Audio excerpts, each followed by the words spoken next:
राष्ट्रीय पिछड़ा वर्ग मोर्चा राष्ट्रव्यापी परिवर्तन यात्रा 1 जून से पार्ट 2 वाराणसी से शुरू किया गया। बुद्ध के नक्शे कदम में चलते हुए दलितों के मसीहा बाबा साहब अम्बेडकर, ज्योतिबा फूले, सावित्रीबाई और अन्य महापुरुषों के वसुंधरा में उन्हीं की प्रतिमाएं स्थापित नहीं कर पाए, जबकि जो महापुरुष हैं न केवल भारत, पूरा विश्व उनके विचारों के सामने नतमस्तक है। ओबीसी माइनॉरिटी लोगों के इस तरह ब्रेन वॉश किया गया है कि वे अपने खुद के अधिकारों की लड़ाई नहीं लड़ रहे हैं। जातिगत जनगणना न होने से पिछड़ों, वंचित, शोषितों को अधिकार नहीं मिल पा रहा है। पेश है यह एक रिपोर्ट।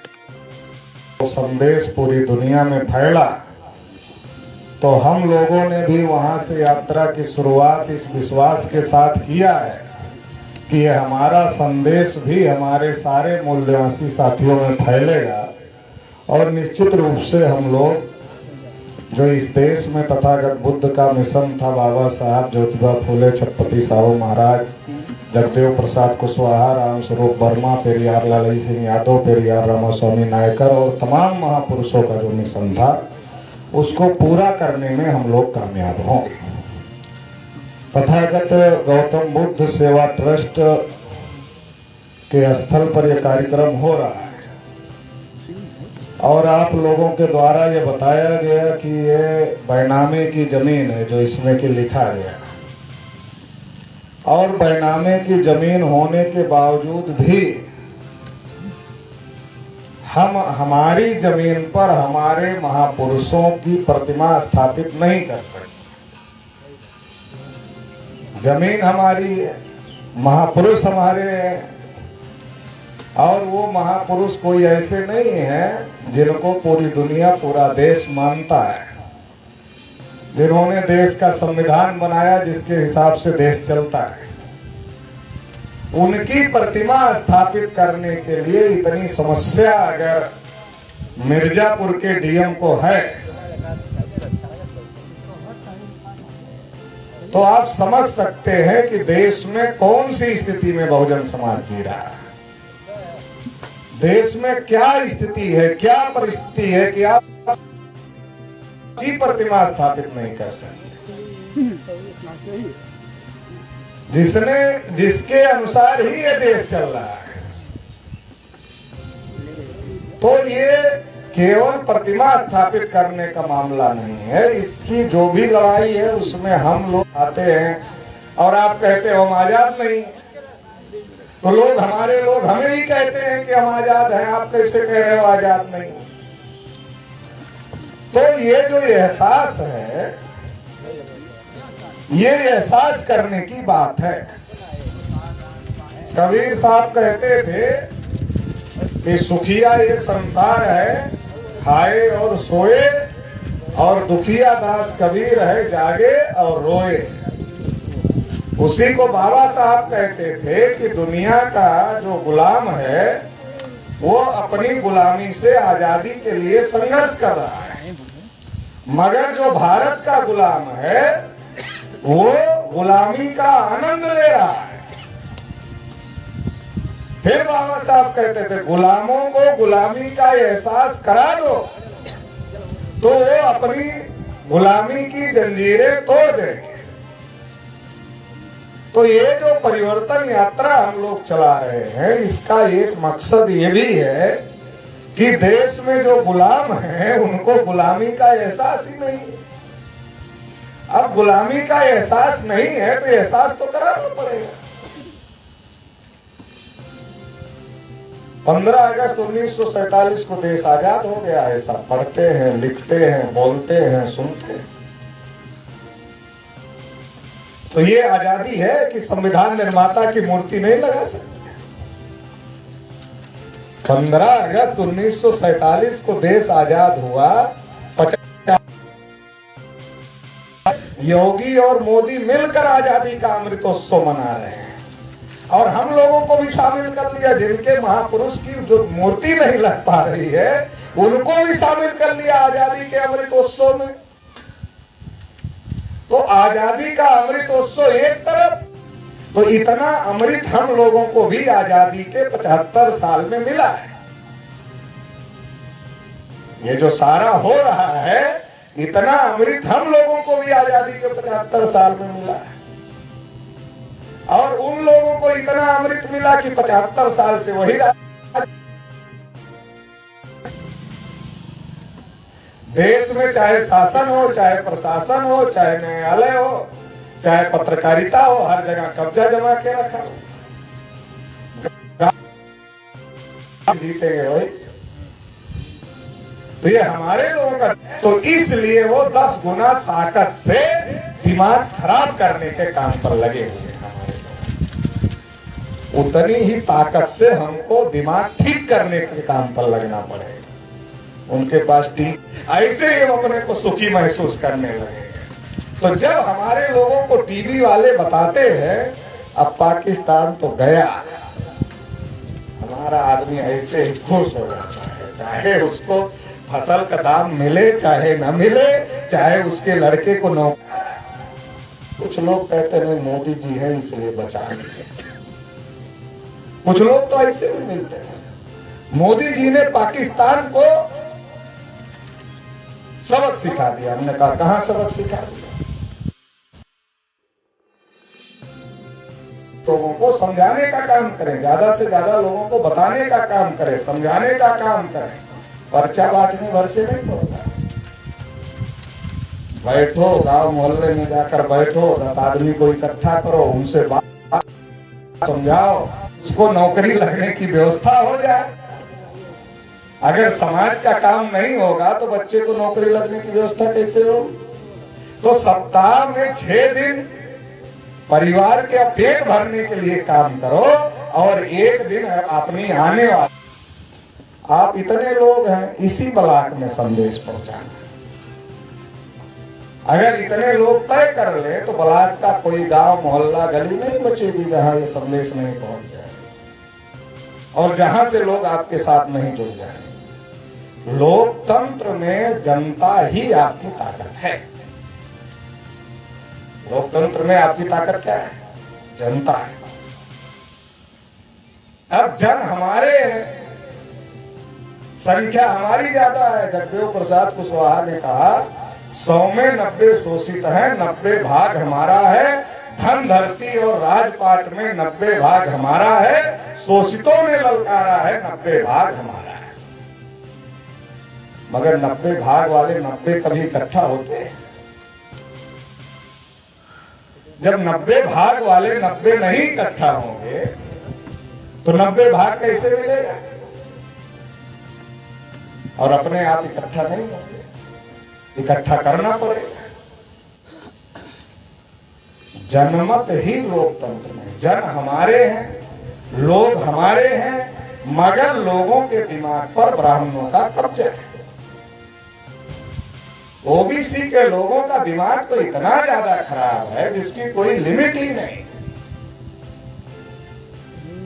बच्चा ओबीसी के लोग पैदा करते हैं, नाम रखने के लिए पंडित जी को बुलाते हैं,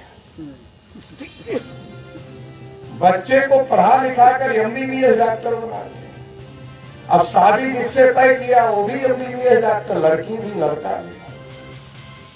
मगर शादी की तारीख कौन निकालेगा?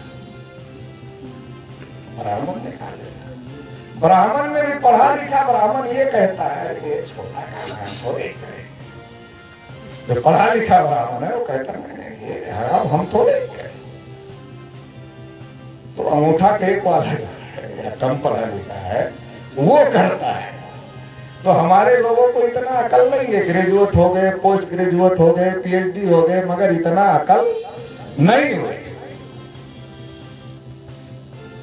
फिर ये सब करके शादी वादी बच्चे की करके संतुष्ट हो जाते हैं। संतुष्ट हो जाते हैं तो एक दिन चले जाते हैं। चले जाते हैं तो विरासत में अपने बेटे को गुलामी देकर जाते हैं। तो बेटा पंडित जी के पास जाता है कि पिताजी तो चले गए, देखो थोड़ा उनकी आत्मा को शांति मिली कि नहीं मिली। अब अगर पंडित जी कह दें कि आत्मा को शांति मिल गई तो धंधा कैसे चलेगा? धंधा चलाने के लिए कहना पड़ेगा कि आत्मा भटक रही है। जब आत्मा भटकेगी तभी ना आप कुछ खिलाओगे, पिलाओगे, दान दक्षिणा दोगे। अगर शांत हो गई तो फिर क्या जरूरत है ज्यादा करने की? तो भटक रही है तो क्या करना पड़ेगा? तो सर के पास लोहा रख के सो, नहीं तो पिताजी की आत्मा किसी दिन अगर आ गई तो तो बड़ा गड़बड़ हो जाएगा। तो कोई हंसुआ रख के सोता है, कोई कुल्हाड़ी रख के सोता है, कोई और कुछ रख के सोता है। मुझे आज तक ये बात समझ में नहीं आई कि जो पिताजी खुद अच्छा नहीं खाए अपने बच्चे को अच्छा खिलाए, खुद अच्छे कपड़े नहीं पहने अपने बच्चे को अच्छा पहनाए, खुद बहुत कष्ट उठाए ताकि हमारा बेटा पढ़ लिख कर डॉक्टर, इंजीनियर, प्रोफेसर, वकील हो जाए और अच्छी जिंदगी जिए, जो पिताजी ऐसा कर रहे थे वो पिताजी मरने के बाद अपने बेटे को ही परेशान करेंगे। ये लॉजिक मुझे आज तक समझ में नहीं है। लेकिन जब ये लॉजिक समझाओ तो पंडित जी लोग कहते हैं देखो ये तर्क करने का विषय नहीं। तो पिताजी की आत्मा में अगर इतनी शक्ति होती तो फिर क्या करते पिताजी? जो हमारा दुश्मन होता उसका गला आके दबा देता सबसे। यही ना करते पिताजी? पिताजी हमारा गला दबाने आएंगे कि दुश्मन का गला दबाने आएंगे? लेकिन हमें डराया जाता कि आत्मा तुम्हारा ही गला आकर दबाएगी रात में। तो ये जो मूर्ख बनने की कोई लिमिट रखनी चाहिए थी, मगर हम लोगों ने मूर्ख बनने की कोई लिमिट रखा नहीं।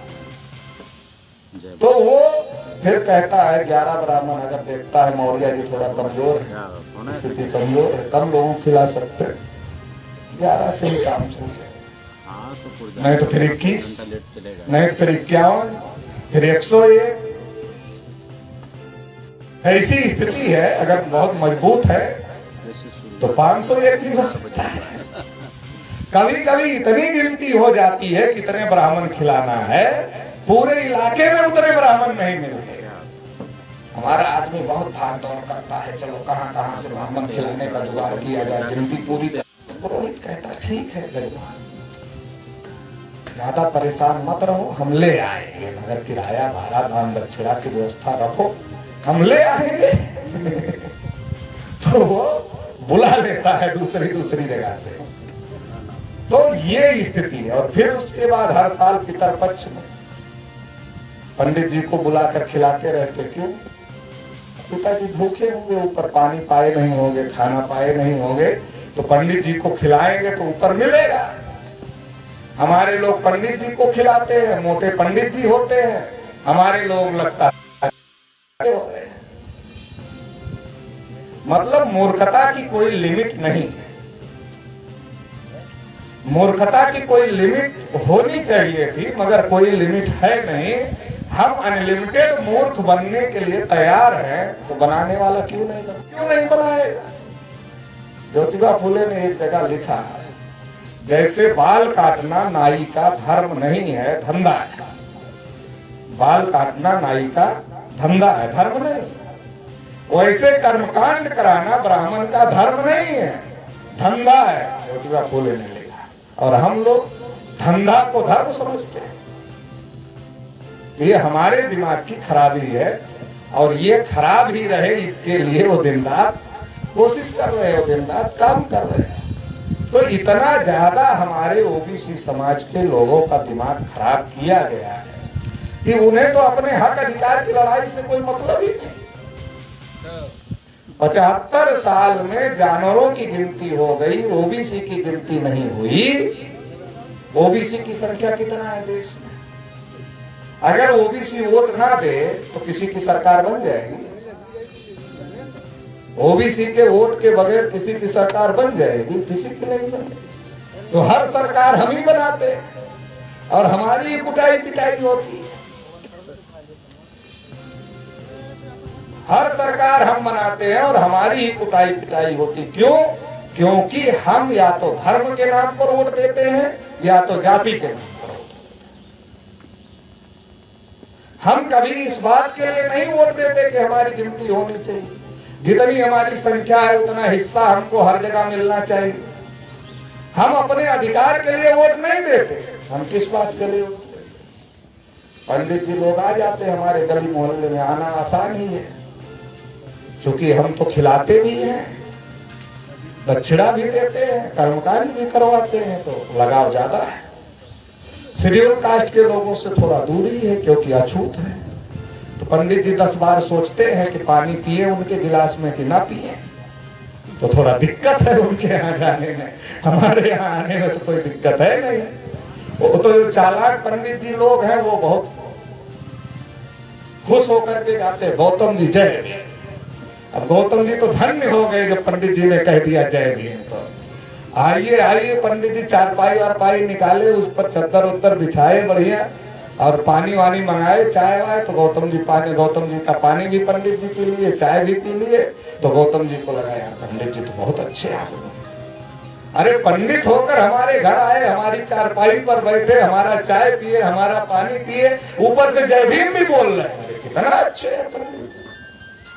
गौतम जी को क्या पता कि प्रधानी में अगर गौतम जी के लोग वोट नहीं देंगे पंडित जी को, तो पंडित जी की जमानत भी बचने वाली नहीं है। तो इस चक्कर में ना तो पंडित जी जय भीम बोल रहे हैं। पंडित जी को बाबा साहब अम्बेडकर से आस्था हो गई इसलिए नहीं बोल रहे हैं, वोट मिले प्रधानी में इसलिए जय भीम बोल रहे हैं। तो ये है। तो पंडित जी लोग ओबीसी के घर में तो कोई रोक टोक है नहीं, आ जाते। तो कहते हैं कि भाई पटेल जी, आपको पता है मुसलमान जो है 14 बच्चे पैदा कर रहे हैं, खतरा बहुत बढ़ रहा है। तो पटेल जी बहुत चिंतित हो जाते हैं कि खतरा बढ़ रहा है, मुसलमान 14 बच्चे पैदा कर रहे हैं, अब खतरा बढ़ रहा है। तो क्या खतरा बढ़ रहा है? 200 साल बाद, 400 साल बाद, 500 साल बाद देश पर मुसलमानों का कब्जा हो जाए। कौन बता रहा है खतरा? पंडित जी बता रहे हैं। कौन सुन रहा है? पटेल जी सुन रहे हैं, मौर्य जी सुन रहे हैं, यादव जी सुन रहे हैं, निषाद जी सुन रहे हैं, राजभर जी सुन रहे हैं, चौहान जी सुन रहे हैं कि खतरा बढ़ रहा है। क्या खतरा बढ़ रहा है? मुसलमान 14 बच्चे पैदा कर रहे हैं, एक दिन ऐसा आएगा कि देश पर मुसलमानों का कब्जा हो जाए। बहुत चिंतित हो जाते हैं ओबीसी के लोग। कहते पंडित जी उपाय क्या है? कहते उपाय क्या है? हिंदू को इकट्ठा होना पड़ेगा। उपाय क्या है? हिंदुओं को इकट्ठा होना पड़ेगा।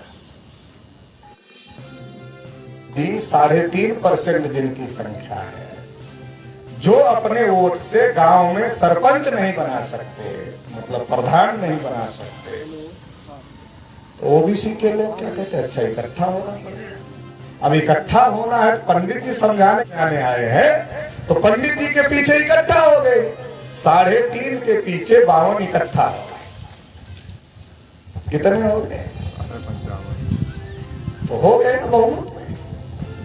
जो अल्पमत में थे, जो गांव में प्रधान नहीं बनाने की औकात में थे, जब उनके पीछे 52 इकट्ठा हो गए, कुछ शेड्यूल कास्ट वाले भी इकट्ठा हो गए, कुछ शेड्यूल ट्राइब वाले, तो वो जो प्रधान बनाने लायक नहीं थे वो प्रधानमंत्री बनाने लायक हो गए, मुख्यमंत्री बनाने लायक। ये हो रहा है। अब ओबीसी के लोगों को इतना, कितने ज्ञानी है हमारे लोग, कितना समझदार है, इतना समझ गए कि 400-500 साल बाद देश पर मुसलमानों का कब्जा हो जाएगा, उनकी संख्या बढ़ जाएगी। लेकिन अभी तक ये नहीं समझ पाए कि हमारी संख्या तो आज ही ज्यादा है, हम क्यों नहीं कब्जा कर लेते? अरे 500 साल बाद मुसलमान ज्यादा हो जाएंगे तब कब्जा करेंगे। अरे हमारी तो आज ही ज्यादा है, हम क्यों नहीं कब्जा कर लेते? ये नहीं समझ पाए। ये ना समझे इसलिए जाति आधारित जनगणना नहीं होती है। ये ना समझे इसलिए जाति आधारित जनगणना नहीं होती है। नेहरू जी ने जाति आधारित जनगणना रोकने का काम किया सबसे पहले। क्यों किया पता है? जब कांग्रेस महासमिति का चुनाव हो रहा था तो नेहरू को वोटे नहीं मिला, वोट मिला सब। अरे जब कांग्रेस में नहीं जीत पा रहे हैं, पार्टी के अंदर नहीं जीत पा रहे हैं, जो कि हमारे पूर्वजों ने बनाया, तो देश में तो इनकी संख्या बहुत ज्यादा है, कैसे जीते? तो उन्होंने सोचा कि अगर जाति के आधार पर जैसे अंग्रेज गिनती करते थे, अगर वैसे गिनती होती रही तो हर 10 साल बाद आंकड़ा आएगा। क्या आएगा? ब्राह्मण 3.5%, फिर दूसरा आंकड़ा आएगा ओबीसी 60%, ब्राह्मण 3.5%, ओबीसी 60%, ब्राह्मण 3.5%, ओबीसी 60%। हर 10 साल बाद आंकड़ा आएगा। एक बार आंकड़ा आएगा ओबीसी नहीं सोचेगा, दूसरी बार आंकड़ा आएगा ओबीसी नहीं आएगा, ओबीसी नहीं, अरे चौथी बार, पांचवी बार, छठी बार, कभी कभी तो वो सोचेगा ना कि हम 60% ये 3.5% हम इसके पीछे क्यों पड़े हुए, कभी न कभी तो सोचेगा ना। तो नेहरू जी समझ गए। दो ही बढ़िया। तो देखो, नेहरू ने गिनती नहीं किया, इंदिरा ने गिनती नहीं किया, राजीव ने गिनती नहीं किया। मतलब कांग्रेस ने जितने प्रधानमंत्री बनाए उन्होंने ओबीसी की गिनती नहीं की। अटल बिहारी वाजपेयी बहुत अच्छे नेता थे, हम लोगों का कहना साहब यहाँ आ जाए। नहीं, ठीक है, नहीं, यहाँ से सही रहेगा। रहे थे जैसे इंदिरा गांधी समझ रही थी, जैसे राजीव गांधी समझ रहे थे, वैसे अटल बिहारी वाजपेयी भी समझ रहे थे अगर गिनती करेंगे तो ब्राह्मणों नहीं होगा, मूल्यवासियों का राज देश पर हो जाएगा। तो उन्होंने भी नहीं किया। अब 2014 में मोदी जी आए, कहा देश नहीं बिकने दूंगा। ओबीसी के लोगों को लगा कि चलो कोई तो आ गया बचाने वाला। ठीक है, तो कोई बचाने वाला आ गया तो मोदी जी को कहा मैं पिछड़ी जाति का हूं, इसलिए मेरा अपमान होता है। तो 14 में मोदी जी आ गए, 15 में 314 ओबीसी के बच्चों की क्या हुआ? ठीक, बोल रहा है कहीं से और वो उसको छोड़ दीजिए, कट कट बोल रहा है। नहीं, कट गया। तो 15 में 314 ओबीसी के बच्चे जो यूपीएससी की परीक्षा पास किए थे, मतलब आईएएस की परीक्षा पास किए थे, उनकी नियुक्ति को मोदी जी ने रोक दिया। अब मोदी जी अच्छे हैं, मगर ओबीसी के 314 बच्चों की नियुक्ति रोक दी, ओबीसी के बच्चों का वजीफा रोक दिया, और बजट में एक नया पैसा ओबीसी को नहीं दिया। विकास की बात सबसे ज्यादा कौन करता है? जितनी बार भाजपा वाले विकास करते हैं उतनी बार तो कोई नेता नहीं करता। तो कहा सबका साथ सबका विकास। तो अपने लोग बहुत समझदार हैं, तो समझ गए पहले साथ देना पड़ता है, बाद में विकास होता है, तो साथ दे दिया पहले। अब विकास कैसे होगा? बगैर गिनती का विकास होगा। विकास करने के लिए योजना, आंकड़ा चाहिए। आंकड़ा कहां से आएगा? आंकड़ा कहां से आएगा? आंकड़ा गिनती से आएगा कि ओबीसी में कितने लोग हाई स्कूल पास बेरोजगार हैं, कितने लोग इंटर पास बेरोजगार हैं, कितने हाई स्कूल फेल बेरोजगार हैं, कितने इंटर फेल बेरोजगार हैं, कितने ग्रेजुएट बेरोजगार हैं, कितने पोस्ट ग्रेजुएट बेरोजगार हैं, कितने के पास जमीन है, कितने भूमिहीन है, कितने खेती करते हैं, कितनी सरकारी नौकरी करते हैं, कितने प्राइवेट नौकरी करते हैं, कितने के पास साइकिल है, कितने के पास मोटरसाइकिल है, कितने के पास कार है, कितने बिजनेस करते हैं। ये सारा डाटा आएगा तभी तो विकास की योजना बनेगी। कि मान लो हाई स्कूल पास ओबीसी में इतने बेरोजगार हैं, इनको कौन सा रोजगार दिया जा सकता है? इनकी क्या जरूरत? जब हल्दी देखकर ही हमारे लोग पीले हो जाते हैं तो हल्दी लगाने की कोई जरूरत है? हल्दी दिखा दिया यहां से दूर,